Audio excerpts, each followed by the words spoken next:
The following video demonstrates the appropriate dog-to-dog introduction process for a successful meeting and integration of a resident dog and a new dog.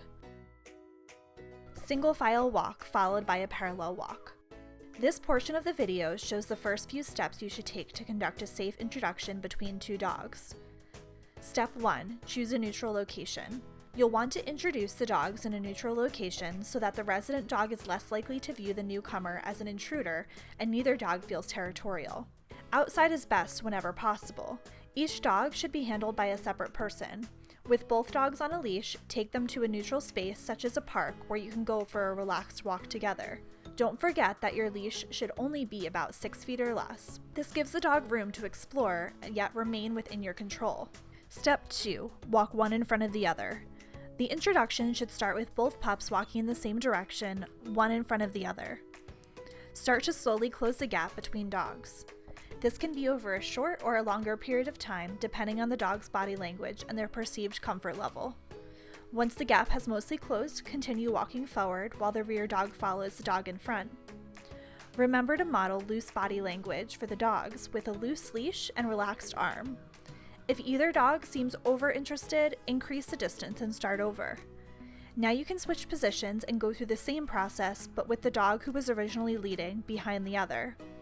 Now that both dogs have had the opportunity to meet in this way, it's time for the next step. Step 3. Parallel walk. Start the walk approximately 10 to 15 feet apart with the dogs on the outside of their handlers. Don't allow them to meet while the handlers are holding the leashes. Handlers should walk forward and slowly close the gap until the dogs can easily walk side by side and both dogs are calm and disinterested in one another. Repeat all steps as many times as needed until both dogs have shown relaxed behavior. It's always harder to backtrack if an interaction goes south, so be patient.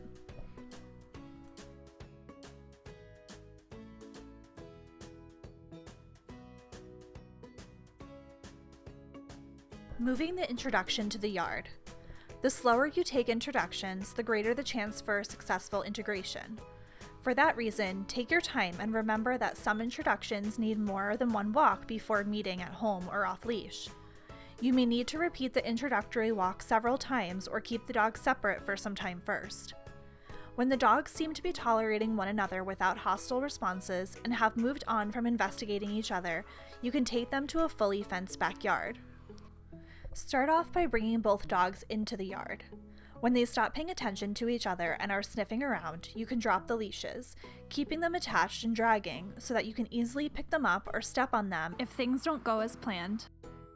Allow the dogs to investigate the yard and each other without interfering. Don't force any interaction between the dogs. If the dogs ignore each other at first, or if one seems reluctant to interact with the other, that's okay. Ideally, a successful dog interaction involves appropriate social interaction, but social indifference is okay too. It's normal for a dog to tell another dog that they are moving too quickly or are coming on too strong. This can be done with a growl, a bark, a lip curl, or a stiff body. Allow them to communicate with each other and keep in mind that these are tools that dogs rely on to interact. If the dog that is being corrected doesn't respect the correction and continues to be pushy, pick up that dog's leash and redirect it away from the other dog. Be aware of body language. For instance, raised hackles signify a heightened sense of emotion. They are not always negative, but to be safe, separate the dogs if one is showing raised hackles. If you're at all concerned about body language, always err on the side of caution and pick up the leashes to move the dogs away from each other. Once you're comfortable that the dogs are doing well together outside of the home, you can move them inside. Inside the home. Before bringing your new dog in the home, be sure to pick up any objects that may be cause of conflict between the dogs, such as toys, chews, and food bowls. Peek under furniture and in between couch cushions for any bones or toys that may be hidden away. You'll want to bring your new dog into the home while your resident dog stays with somebody outside. This will give them both time to relax from their initial meeting, while also giving your new dog an opportunity to explore the home without another dog interfering.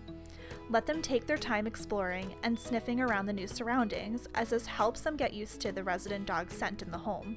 Using a crate is essential in getting a dog acclimated to a new home and is also very useful in the dog introduction process. To create a positive association with the crate, your new dog should be fed all meals and given high-value chews such as Kongs or bully sticks, only while in the crate. You can learn more about crate tips and training in our video on the decompression period. Before letting your resident dog back into the home, guide your new dog into his or her crate and secure the door. Now allow your resident dog back into the home to sniff around where your new dog has explored. Giving both dogs this opportunity to smell the other's scent around the house without interference will help them become more comfortable with each other. Let the two dogs get comfortable being in the same room together with one dog crated and one dog uncrated. You can take turns alternating which dog is in the crate and which dog is not. Take as long as you need to feel comfortable in this stage. For certain dogs, several days or weeks are needed in this step.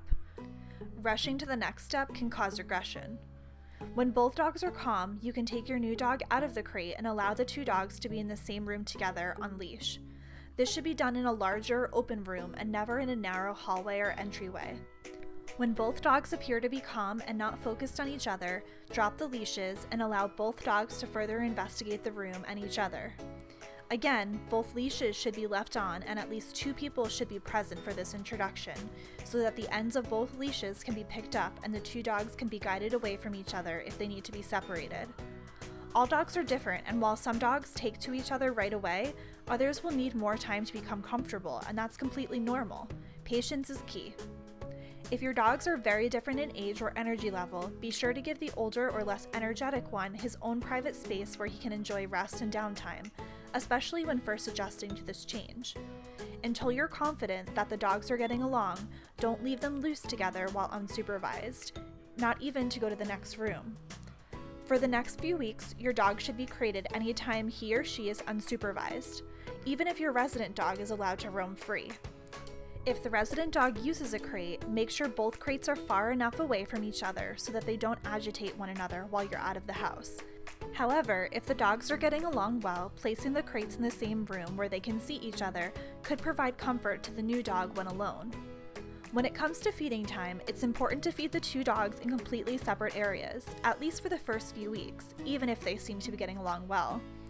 Again, we recommend feeding all meals to your new dog in his or her crate to help create that positive association. Be sure to pick up bowls when feeding time is over, as some dogs tend to compete over empty bowls that recently had food. Pay attention to how both dogs interact with each other in different situations, such as when the doorbell rings, when a squirrel is seen outside, or other exciting circumstances. All of these things are important. Take your time to closely observe these types of interactions before choosing to leave them loose and unsupervised. Now let's talk about introducing a puppy to an adult dog in the home. Note that if the puppy is already fully vaccinated and can walk outside, you should conduct steps 1 through 3 of the dog-dog introduction. The puppy will likely be very distracted by everything, so this introduction is most beneficial to ensure that the adult dog is comfortable. As a reminder, the steps are: Step 1, choosing a neutral location; Step 2, walking one in front of the other; and Step 3, a parallel walk. Inside a home, puppies usually pester adult dogs unmercifully because there are fewer distractions. It's quite likely that before the age of 4 months, or sometimes older, puppies may not recognize the subtle body postures that adult dogs display. Therefore, it's important to set both dogs up for success. Place the puppy within a pen before introducing him or her to the adult dog indoors.